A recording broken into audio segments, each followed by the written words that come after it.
For kids Hindi में प्रस्तुत करते हैं नूह की नाव।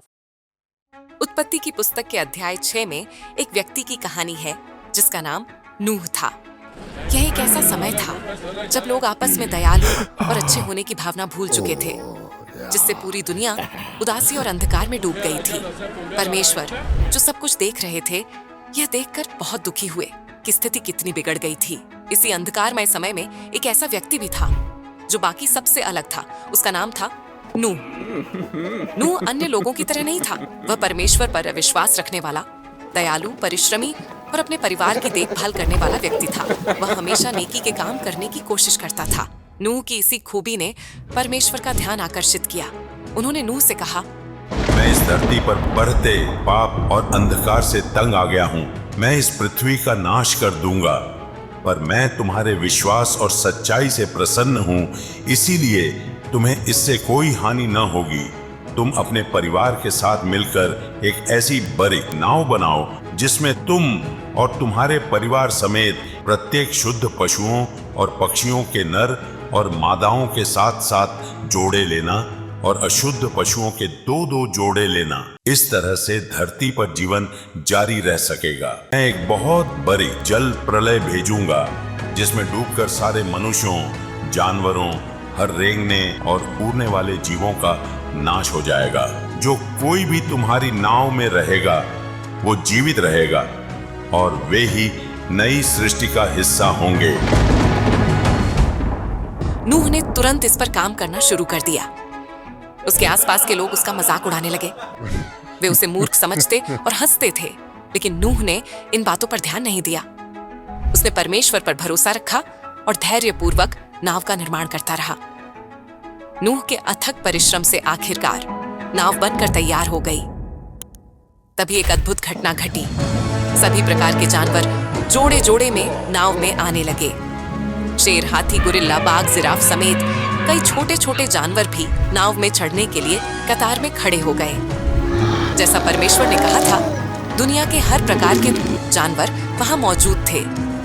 नूह और उसके परिवार ने उनकी मदद की और उन्हें नाव में स्थान दिया। यह दृश्य बेहद सुंदर था। विभिन्न प्रजातियों के जानवर एक साथ शांति से एक नाव में रह रहे थे। फिर आसमान में बादल घिराए और पहली बारिश की बूंदें गिरने लगीं। ये बारिश साधारण बारिश जैसी नहीं थी।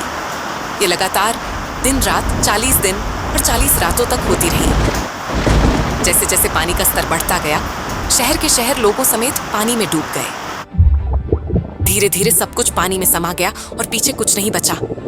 लेकिन उधर नाव के अंदर नूह, उसका परिवार और सभी जानवर सुरक्षित और सूखे थे। वे बाहर हो रही भारी बारिश और तूफान की आवाजें सुन सकते थे, लेकिन वे एकजुट होकर उस समय का इंतजार कर रहे थे जब वे फिर से बाहर निकल सकेंगे। कई दिनों की बारिश के बाद आसमान साफ हुआ, लेकिन धरती अभी भी पूरी तरह से पानी से ढकी हुई थी। नूह को यह जानना था कि बाहर निकलना सुरक्षित है या नहीं, इसलिए उसने एक कौवे को भेजा। लेकिन कौवा वापस लौट आया क्योंकि उसे कहीं उतरने की जगह नहीं मिली।